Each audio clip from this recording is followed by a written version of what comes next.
Hey, welcome to Business Acumen, our next show. I'm excited to be here with Joe Mans, and I am Roy Browning. And today we're going to talk about the difference, really, which is better, Instagram or Facebook. Now, we know that they're the same company, but in terms of a tactic, which is better in 2018? Joe, what do you think? Roy, I think no matter what the platform is, it really depends on who your audience is. Who are you trying to reach? How are they consuming media? And what do they prefer?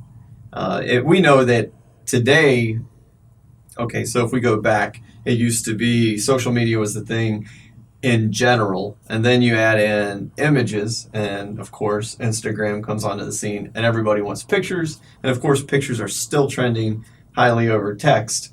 But now, as we're moving forward, it's going into video. So video with text over it, closed caption is definitely it, and I think that Instagram definitely supports that. You can see Instagram's evolution over the past year has gone from stills to stills and videos, short videos. Now those videos are getting longer, and I think the next evolution is going to be audio. So just voice. It's I don't know if it's regression or what, but if you go from text to images to video and then back to audio, that's the progression. I think Instagram definitely has the platform that's built specifically for that type of content over Facebook, which has all kinds of content accessible. So I'm going to say Instagram, and that's my final answer. Nice. I actually will agree with you on most of your points. Depends on your audience. One of the things that I will actually challenge, though, my audience, as I post things, I get far more engagement, far more interaction on Instagram. Hands down, 500 times more in some cases. I ran a Facebook campaign, and I chose the option to say, hey, advertise on Instagram too. And I had 500 likes on Instagram. I had 2 on Facebook. And so for my audience, when I'm talking about these things, Instagram is by far winning. I will also agree with you that I think that the spoken word, audio, leveraging things like Alexa, by the way, just for fun, go ask Alexa to inspire me, and you'll get an audio clip from somebody across the internet. I got Gary Vaynerchuk the other day, and it was just his audio clip from one of his videos. So audio, spoken word is definitely huge. The one thing that I will say about Facebook, though, like me personally, I spend more time on Facebook. That's where I spend my time browsing, and it's not until I remember that Instagram exists a lot of times that I'll jump over there. But I like the long format that you get in Facebook. I like when I have a little bit of time, I can dive deeper. I can go beyond just a picture. And for that matter, URLs actually work. So I really like Facebook for that. And I am more engaged personally in Facebook. The people I talk to are more engaged on Instagram. I get more likes. I get more follows. All in all, I agree 100%. It depends on your audience. You have to go where they are. I think that you're spot on. The fact that you can dig deeper does give Facebook a bit of a leg up in that. I tell you, if you're going towards a younger audience who has a shorter attention span, or any group that has a shorter attention span, Instagram's going to get the job done. It's in your face. It gets the job done quick. If you're looking for something that's going to take you deeper into it, like you said, longer format, maybe even the video format needs to be longer. You can't get it done in 15, 30 seconds, then Facebook's going to definitely be the place to host it. I think that it just really boils down to what is your objective, who is your audience, how do they consume their media, and then you choose the proper platform. It may not be Facebook, it may not be Instagram either. But I tell you, my kids got shirts that say I'm an Instagram kid. There definitely is a hardcore following for the preferred platform, regardless which platform that is. Yeah, but I'm going to just remind you that that's your kids, right? Right. And I mean, you agree with this. I shouldn't have said remind you, because you do agree with this. But if you're going after somebody that's a baby boomer, they're probably not as likely to be on Facebook or on Instagram. I'm sorry. They are going to be on Facebook. The older generations are on Facebook. That's where they spend their time. They want to see the kids, their grandkids and such. They're on Facebook, but that's what's pushing the younger generation away from Facebook is the fact they don't want their parents and grandparents stalking them. So they'll get a Facebook profile just to appease their parents and grandparents, but where they are truly consuming their media is in the shorter platforms, the shorter suspense platforms. Yes, and I don't want to go too deep, but I do want to say that don't rely on data to say that people are on Facebook, because it will say that Facebook has 500 million people and Instagram has 300 million people, so go to Facebook. But I'm going to tell you the truth. like you said, people will create a Facebook profile and they won't post anything there. Right. So do the data on your own.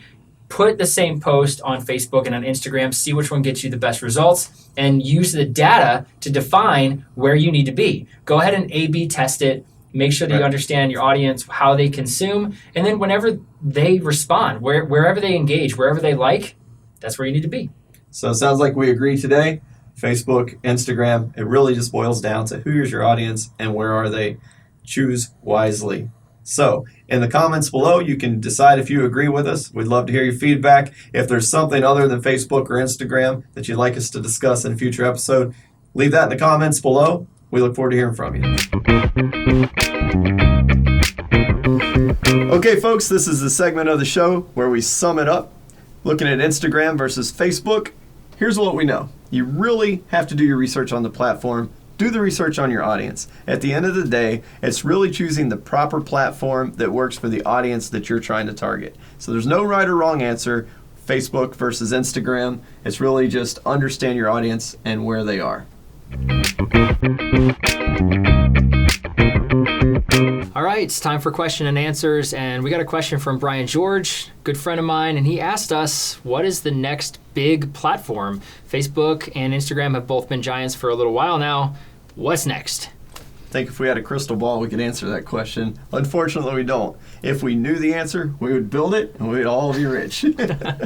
So I think the next big platform is really going to be based around voice. I mean, we know Alexa, Google, and some other competitors out there are using voice to really compete in this space. But having those answers on demand right now, when you ask Alexa, maybe, what's the preference for toilet paper, and she comes back with a paid preference, maybe Charmin is the answer because she was paid to answer the question that way. I think voice is really going to be the next big answer. Yeah, I agree that voice is huge. Honestly, I think that we haven't reached our peak on video yet, especially live streaming. I know that live streaming is still becoming more and more popular each day, so I think that there's still a lot of opportunity there, especially with ad-supported live streams. That is going to be a next big thing of how do we interrupt a live stream. Is there a mid-roll or a pre-roll video unit that's going to take place? And then lastly, I think that there's there's a lot of talk about virtual reality, augmented reality, and how we're going to advertise in that space. But for me, I think that computer learning and AI is going to still be the next big thing. IBM Watson is huge. You ask it a question and it's programmed with answers based off of advertisers' values. And so if you can ask Facebook a question, or if you can ask Google a question, and then they're going to give you a paid advertisement in response, whether that's in a video format or an ad format or a voice format, I think there's a lot of power there because it's going to be able to automate some of the things that we see in the advertising world. So you're going to be able to provide the most likely recommendation or the most valuable insight for somebody based off of past preferences.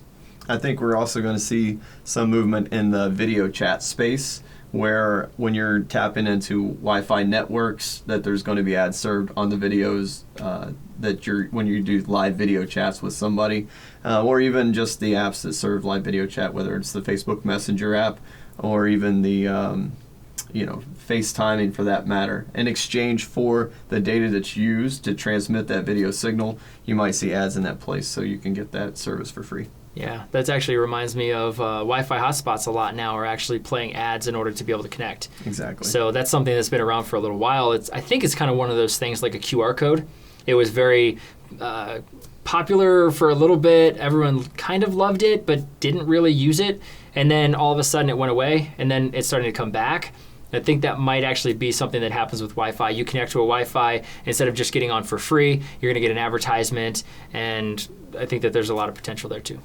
We're going to have an episode about QR codes. I can see that in the future. Awesome. All right. Well, keep the comments coming, and thanks for providing the comments we've had already. We'll see you on the next episode. To learn more, follow us online at summitup.biz. If you found value in this podcast, please leave us a review. See you next time.